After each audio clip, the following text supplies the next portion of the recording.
In the darkest corners of the human mind, there exists a condition so terrifying that those who suffer from it believe they are already dead. Not ghosts, not possessed, but walking remains of a body that no longer exists. This is not folklore, this is history. It begins quietly, almost invisibly, as a fracture in perception rather than a dramatic collapse of sanity.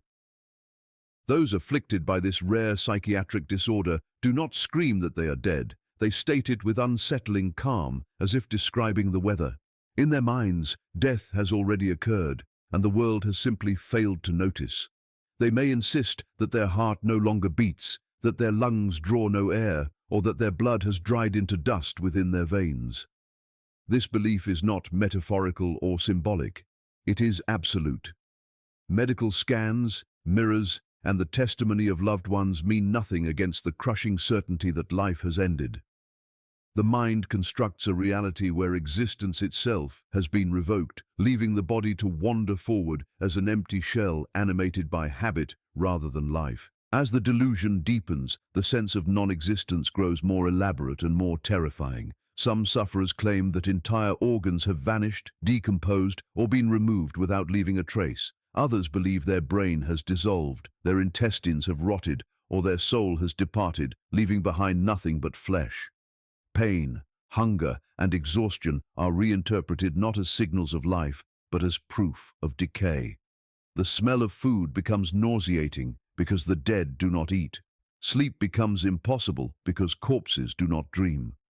Every normal bodily sensation is twisted into evidence supporting the belief that death has already claimed them, and that what remains is something unnatural, something that should not still be moving through the world.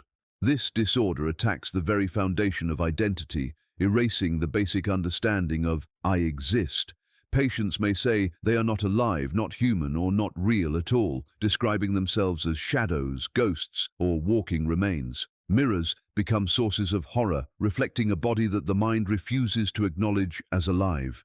Some individuals isolate themselves completely, convinced that interacting with the living is a violation of natural law. Others drift towards cemeteries, morgues, or abandoned places, feeling an eerie pull towards spaces associated with death.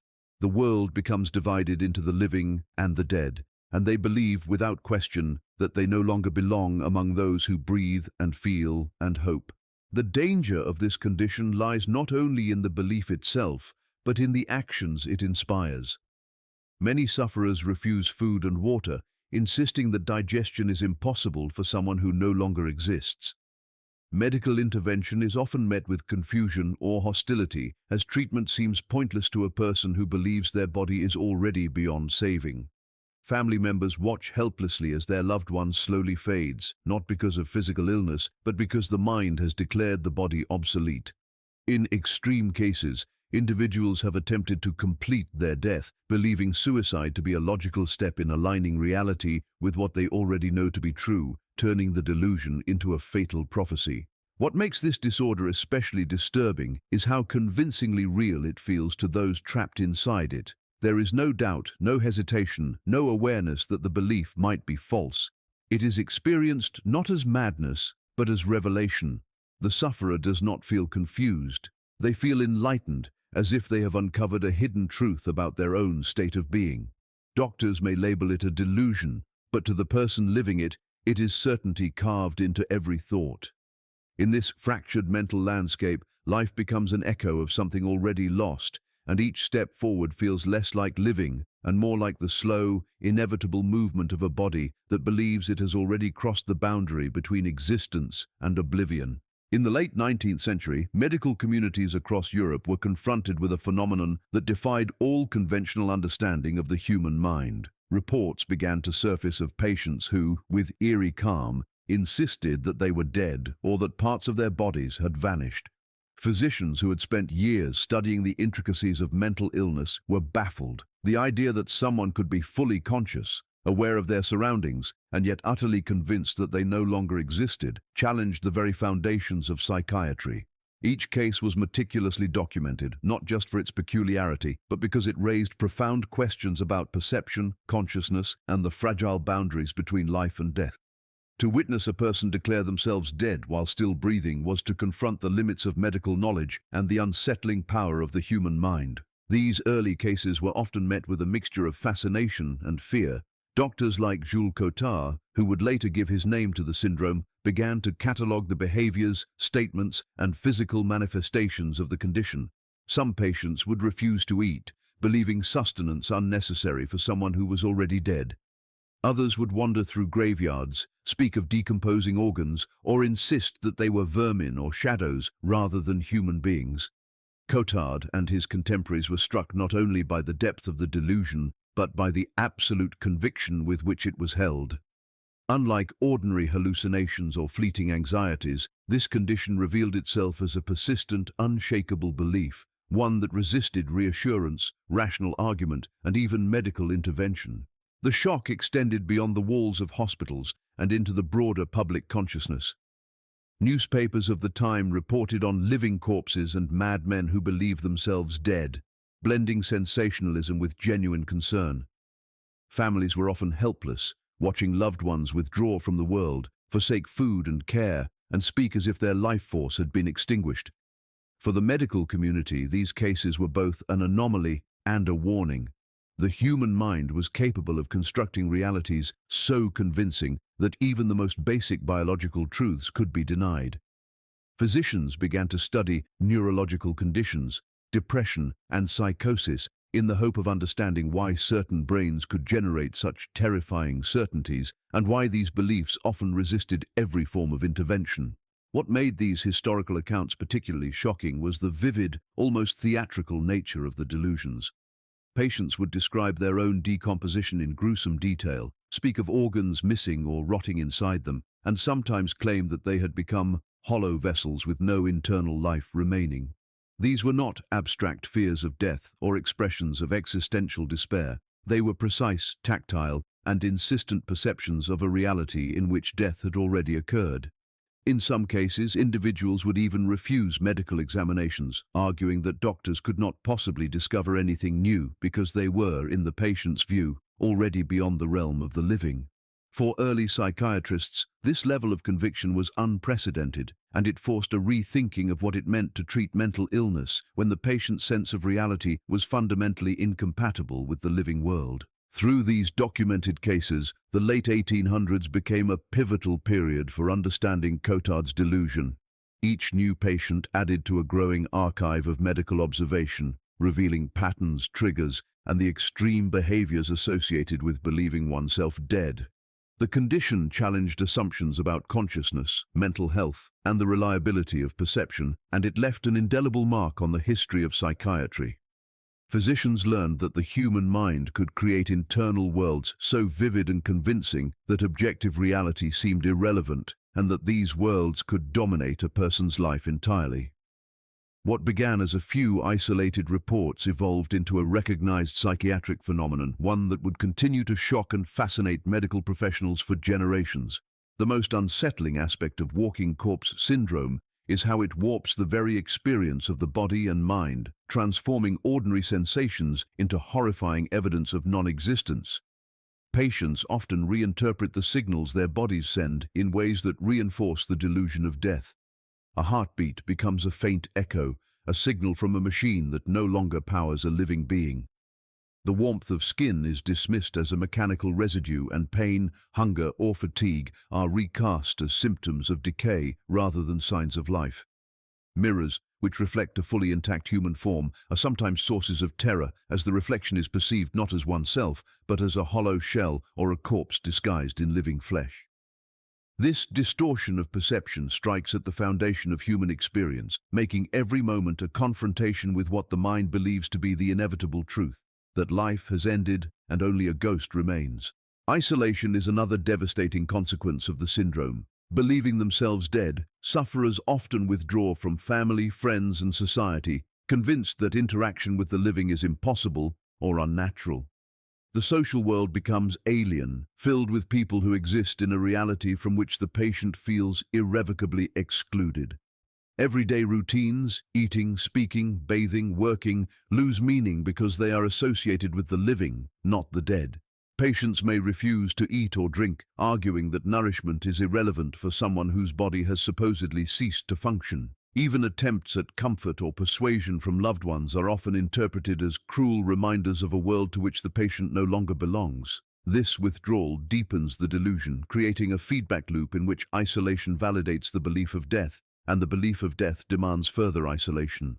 The mental and emotional torment inflicted by this condition is profound. The delusion is not merely a passive misbelief, it actively distorts emotions, producing despair, terror, and a sense of futility. Patients may experience intense depression, anxiety, or apathy, not simply because of their physical or social circumstances, but because their core understanding of existence has been shattered. Every sensation, every interaction, every thought is filtered through the lens of non-existence. Happiness, hope, or anticipation can feel irrelevant or impossible when the mind insists that life itself has ended. This mental state often leads to behaviors that seem incomprehensible to outsiders. Refusing care, wandering graveyards, speaking of decomposition, or attempting to verify one's own death in increasingly extreme ways. The psychological pain is as real and as consuming as the physical symptoms that might accompany it. The syndrome also reveals an eerie vulnerability of the human mind to its own constructions. While most mental illnesses involve distortions of perception, mood, or thought, walking corpse syndrome uniquely convinces the individual that they are no longer alive at all. Neurological studies and psychiatric observations suggest that the disorder may involve disruptions in brain regions responsible for integrating sensory information and self-awareness, particularly those that mediate the sense of existence and corporeal ownership. When these systems fail, the mind can fabricate a reality so convincingly that no external evidence, no reassurance, no medical imaging, no logical explanation can penetrate it. The result is a haunting form of psychosis, one that does not simply alter perception, but denies the very essence of life as experienced by the individual. Despite its rarity, the syndrome is strikingly consistent across cases, which suggests that the human brain has specific vulnerabilities that can produce this terrifying state. From the early 19th century accounts to modern psychiatric observations, patterns emerge: the refusal of food, the insistence on death or decomposition, the withdrawal from society, and the unshakable certainty of non-existence. These behaviors are not acts of defiance or attention-seeking. They are lived realities, deeply compelling and horrifying to the sufferer. Walking corpse syndrome transforms the human body into a vessel of non-existence, a paradoxical space where life continues mechanically while the mind insists that death has already claimed it, creating a state that is both tragic and terrifying in equal measure. One of the most chilling dimensions of walking corpse syndrome is the way it intertwines with severe depression, trauma, and neurological damage, creating a perfect storm that can trap a person in a living nightmare. Patients are often not merely delusional, they are profoundly depressed, overwhelmed by feelings of worthlessness, despair, and alienation. The mind, struggling to reconcile emotional pain with a fragile sense of self, sometimes arrives at a horrifying conclusion: that death has already occurred and that existence itself is impossible. Traumatic experiences, such as the loss of loved ones, personal abuse, or extreme isolation, can act as triggers, nudging vulnerable individuals toward a perception of life as something they no longer inhabit. In this way, the syndrome is not only a disorder of perception, but also a reflection of deep psychological suffering, a manifestation of the mind's attempt to make sense of overwhelming emotional chaos. Neurological damage is another critical factor that can precipitate or exacerbate the syndrome. Research suggests that impairments in brain regions responsible for self-awareness, proprioception, and emotional regulation may disrupt the normal integration of sensory and cognitive information. When these systems malfunction, the brain can misinterpret its own signals, leading the individual to conclude that their body, organs, or even consciousness itself has ceased to exist. Stroke, traumatic brain injury, or degenerative neurological conditions have been observed in some sufferers, hinting at a complex interplay between biological vulnerability and psychological distress. The resulting delusion is not merely a thought or belief, it becomes an overwhelming reality, deeply resistant to logic, reassurance, or conventional treatment. The interplay between trauma and neurological disruption amplifies the horror of this syndrome, making each patient's experience uniquely terrifying. The mind and body appear to conspire in convincing the individual that life has ended. Ordinary sensations, heartbeat, breath, warmth, are misinterpreted as signs of decay, while memories of suffering or loss are reframed as confirmation that the soul has departed or that the body is rotting from within. Even the presence of friends and family can become unbearable, interpreted as reminders of the living world that the patient can no longer join. In some extreme cases, sufferers wander the streets, cemeteries, or abandoned places, seeking evidence of their own death or attempting to reconcile a reality that the mind insists no longer exists. The result is a psychological landscape where fear, despair, and alienation intertwine, producing behaviors that are as haunting as they are incomprehensible to outsiders. Medical intervention is particularly challenging in cases where depression, trauma, and neurological damage coexist with the delusion of death. Conventional treatments for psychosis may be partially effective, but they often fail to address the deep emotional and cognitive roots of the syndrome.